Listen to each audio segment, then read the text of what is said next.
오늘은 요한복음 1장 4절에서 6절 그 안에 생명이라는 제목으로 말씀을 전하겠습니다.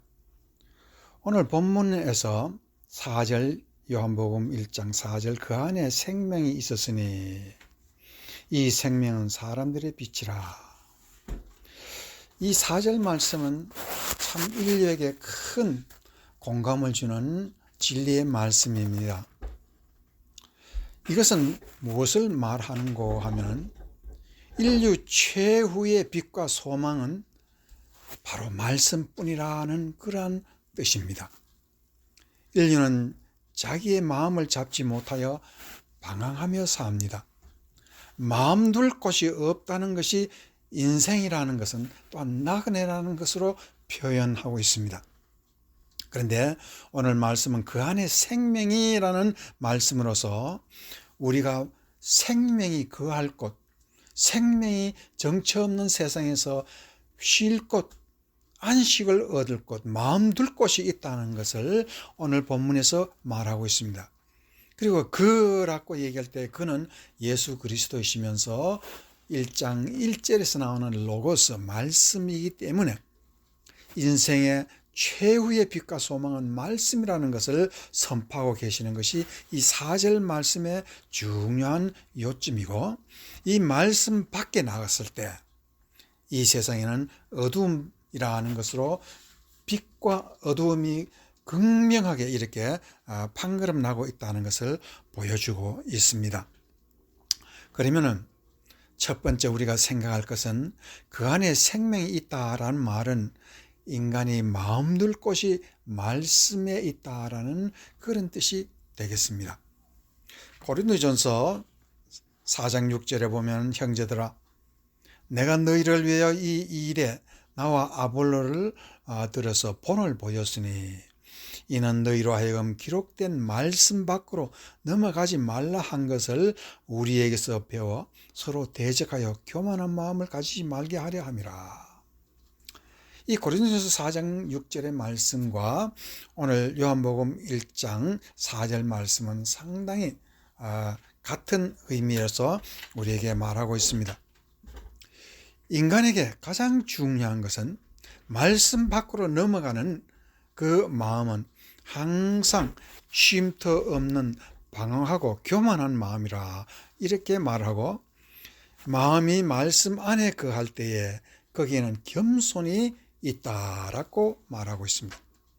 그럼 겸손이라는 것은 어떤 마음이냐 하면 이미 자기 앉을 자리를 찾은 것을 겸손이라고, 교만이라는 말은 자기 앉을 자리 설 자리를 구별을 못하고 방황하고 정처없이 떠돌아다니는 그런 인생을 두고 우리를 교만이라고 말을 하고 있습니다. 그래서 겸손은 은혜에 만족하지만은 교만은 만족이 없는 삶을 두고 말을 하고 있습니다. 그래서 교만은 온 세상 다 돌아다니며 자기 잘난 것을 증거하려고 그렇게 말하고 있습니다. 요한복음 8장 32절에서 진리를 알지니 진리가 너희를 자유롭게 하리라 라는 말씀이 있습니다. 이 진리라는 것은 현실을 말하고 있는데, 우리가 진리를 알지라 하는 것은 현실을 바로 인식하고 살라 그런 뜻입니다. 인식하는 대상이 현실인데 현실은 바로 하나님이 만드신 진리라는 그런 뜻입니다. 그 진리 속에서 살면은, 현실을 바로 깨닫고 살면은 이 세상에 자유라는 것이 있습니다. 자유가 없으면은 초조에 얽매이고 걱정에 얽매이고 근심에 얽매여 사는 것이 자유 없는 삶이 되는 것입니다. 그래서 예수님은 들에 핀 백합화를 보라라고 말하고 있습니다.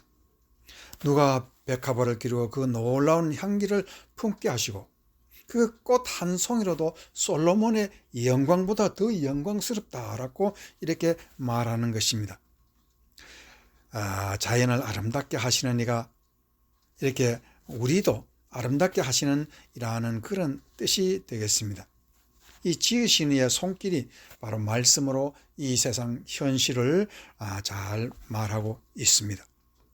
요한복음 8장 28절에서 그래서 예수께서 이르시되 너희가 인자를 든 후에 내가 그인 줄을 알고 또 내가 스스로 아무것도 하지 아니하고 오직 아버지께서 가르치신 대로 이런 것을 말하는 줄 알리라. 예수님을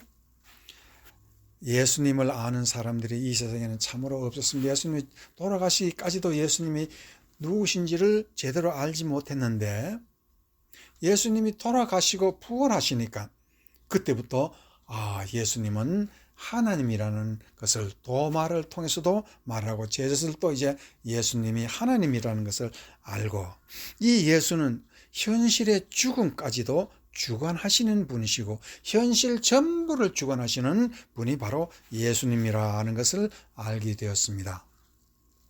그래서 우리에게 중요한 것은 이 현실을 주관하시는 이는 예수 그리스도신데 이 예수님이 무엇으로 현실을 주관하시냐 하면 말씀으로 주관하신다는 그런 뜻이 되겠습니다. 우리가 아는 죽음에 이르는 병이라는 책이 있습니다. 이 죽음에 이르는 병이라는 것은 키엘케고르라는 철학자가 쓴 유명한 책입니다. 이 책에는 키엘케고르는 절망을 그 병이라 하고 죽음에 이르는 병이라고 또 절망이라는 것은 죄라고까지 이렇게 지적해서 말하고 있습니다. 철학자인데도 이 사람은 이 죽음에 이르는 병이라는 것을 죄라고 부르고 있습니다. 그 이유는 인생의 희망을 목숨을 걸고도 찾아야 그렇게 희망을 위해서 살아야 되는데 희망을 찾지 못하는 사람. 그래서 우리가 이 자유에 이르기 위해서 인간의 힘으로는 이 자유, 희망 여기에 이르지 못한다 그런 뜻입니다.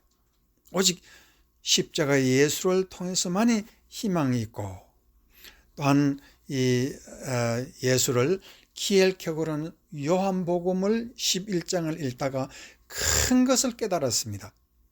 이 요한복음 11장에는 나사로가 죽을 병에 걸려서 그 동생들이 가족들이 찾아가 예수님이 좀 먼 곳에 계시는데 오라 하는데 가지 않는 그 얘기입니다. 그래서 요한복음 11장 1절에서 4절을 보면 어떤 병자가 있으니 이건 바로 나사로입니다. 이는 마리아와 그 자매 마르다의 마을 베다니에 사는 나사로라. 이렇게 병자는 죽을 병에 걸린 병자는 나사로입니다. 이 마리아는 향유를 주기 붓고 머리털로 주의 발을 닦던 자요 병든 나사로는 그의 오랍이더라. 이에 그 누이들이 예수께 사람을 보내어 이르되 주여 보시옵소서 사랑하는 자가 병들었나이다 하니 예수께서 들으시고 이르시되 이 병은 죽을 병이 아니라 하나님의 영광을 위하며 하나님의 아들이 이로 말미암아 영광을 받게 하려 하심이라 하더라. 여기서 키엘케고르는 이 말씀에서 죽을 병이 아니라는 말에서 이 세상에는 죽음에 이르는 병도 있다는 것을 키엘케고르이 찾아냈습니다. 그렇구나. 세상에는 병이라고 다 병이 아니고 죽음이라고 다 죽음이 아니라 소망과 자유를 찾지 못하는 하나님의 말씀 속에서 자유를 얻지 못하는 사람이 바로 절대적인 병에 걸린 사람이라고 우리에게 말을 하고 있습니다. 그래서 키엘케고르는 이 말씀에서 죽음에 일어난 병이라는 제목으로 현대인에게 진리가 과연 무엇인지 그것을 말하고 있는 것입니다. 물론 인간에게서는 다 병을 앓고 있습니다. 이 심각한 병입니다. 자기도 모르게 이와 같은 절망이라는 병을 앓고 있습니다. 이 단순한 육신의 병이라면 약이 있겠지만은 약으로도 도저히 치료할 수 없는 병이기 때문에 죽음에 이르는 병이라고 이 철학자가 말하고 이 철학자는 진리를 모르는 것이 절망이요 죽음이요 또한 불안이라고 그렇게 말을 하고 있습니다. 예수님의 이와 같은 행동에 여동생들은 예수님이 빨리 오시지 않고 죽었다는 소리를 듣고 그때서 오시는 예수님의 행동에 대해서 여동생은 화가 났습니다. 그런데 예수님은 왜 나사로에게 죽음에 이르는 병이 아니라고 했는가를 나중에 나사로를 무덤에서 불러낼 때야 그때서 알았습니다.